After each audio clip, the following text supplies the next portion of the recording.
selamat siang pemirsa, selamat datang di Speak After Lunch bersama saya Dewi Kumala. Pemirsa, pandemi COVID-19 bukan hanya menghantam perekonomian nasional, di mana dampaknya juga terasa di dunia pendidikan dalam melakukan kegiatan belajar untuk siswa ataupun mahasiswa di tanah air. Berbagai upaya melalui kegiatan dan kebijakan terus dilakukan pemerintah guna beradaptasi dengan keadaan. Salah satunya adalah dengan mendorong pelaksanaan Merdeka Belajar. Lalu apa saja program-program pokok kebijakan pendidikan Merdeka Belajar di tengah pandemi tersebut? Bersama saya saat ini sudah tersambung melalui sambungan virtual Menteri Pendidikan, Kebudayaan, Riset, dan Teknologi Bapak Nadiem Anwar Makarim. Selamat siang Mas Menteri, apa kabar? Selamat siang, apa kabar Mbak Dewi? Ya, sehat selalu Mas Menteri? Sehat, Alhamdulillah.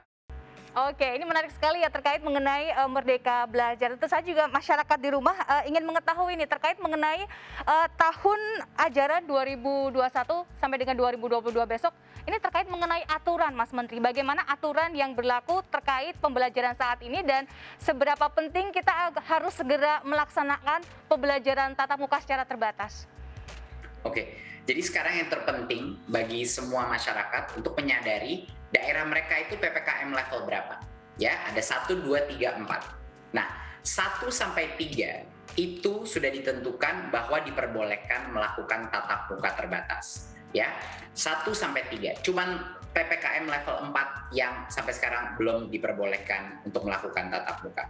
Nah, jadi sekarang terutama di Jawa dan Bali kita sudah melihat banyak sekali penurunan daripada kasus dan banyak sekali daerah-daerah yang akan menjadi level 3, yang tadinya level 4 akan menjadi level 3. Jadi semua daerah dan semua sekolah harus siap-siap untuk sudah melakukan PTM terbatas ya, karena dan yang sebentar lagi kalau misalnya langsung dapat status level 3, dia harus segera membuka. Nah, membukanya tapi bukan sekolah seperti biasa, ini adalah PTM terbatas. Bahkan sebelum Delta varian ada, hampir 30% dari sekolah kita sudah melakukan PTM terbatas. 50% kapasitas maksimumnya, jadinya semua sekolah harus melakukan rotasi, ya, rotasi minimal 2 shift, ya, untuk sekolah dengan full mask, masker harus dipakai, dan juga tidak ada kegiatan-kegiatan di luar masuk kelas, keluar sekolah. Ventilasi dan sanitasi semua itu ada daftar periksa yang sangat ketat.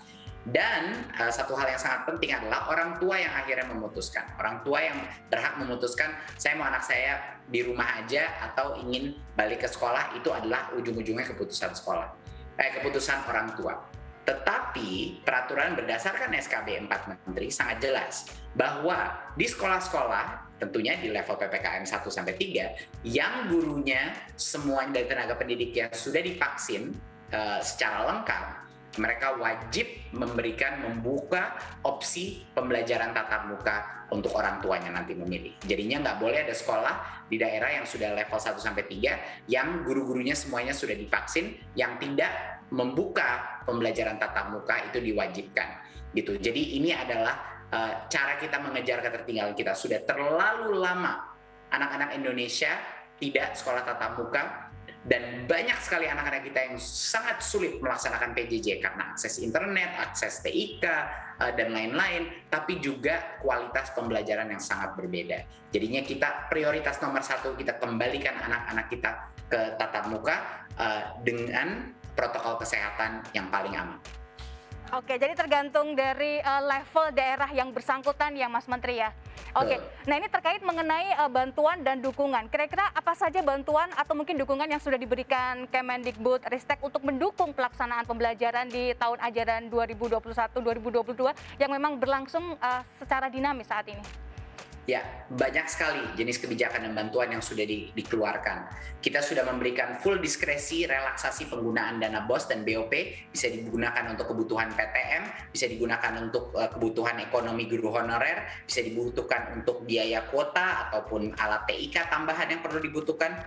Kita juga sudah mengeluarkan bantuan dalam kurikulum agar beban siswa tidak terlalu besar. Sekolah-sekolah punya opsi untuk mengikuti kurikulum darurat yang fokusnya kepada numerasi, literasi, dan pendidikan karakter, dan dengan sangat kita sudah melihat banyak datanya bahwa sekolah-sekolah yang memilih opsi kurikulum darurat ini, mereka mengalami suatu peningkatan ya motivasi dari murid-muridnya, orang tuanya juga nggak stres dari sebelumnya, di mana sebelumnya semuanya harus kejar tayang menyelesaikan kurikulum.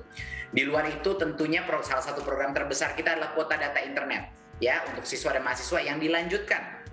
Ini sampai akhir tahun ini kita lanjutkan lagi, kita berikan lagi bantuan kuota data internet, karena bahkan anak masuk tatap muka tetap saja 50% dari kelasnya itu pasti masih di rumah karena sistemnya kan cuma 50% kapasitasnya. Dan juga kita memberikan bantuan subsidi upah untuk semua guru honorer di dalam sistem kita yang non PNS, karena kita tahu bahwa bukan hanya dampak terhadap kesehatan tapi dampak ekonomi. Jadi kita memberikan bantuan subsidi upah sebelumnya di awal tahun ini. Dan tentunya ada berbagai macam penambahan sasaran bantuan TIK ya, laptop, proyektor, dan akses point untuk sekolah-sekolah untuk bisa meningkatkan kemampuan mereka untuk melaksanakan PJJ, tapi lebih penting lagi setelah pandemi pun itu bakal digunakan untuk program digitalisasi sekolah dan proses pembelajaran normal. Mereka semuanya butuh. Ya. Baik Mas Menteri, ini terkait mengenai dukungan dari sisi teknologi untuk memperlancar proses belajar mengajar ini nampaknya juga menarik. Kita akan jeda sejenak Mas Menteri. Pemirsa, Speak After Lunch masih akan kembali dan masih akan berbincang bersama dengan Mas Menteri. Kita akan membicarakan terkait mengenai Merdeka Belajar. Kami akan segera kembali.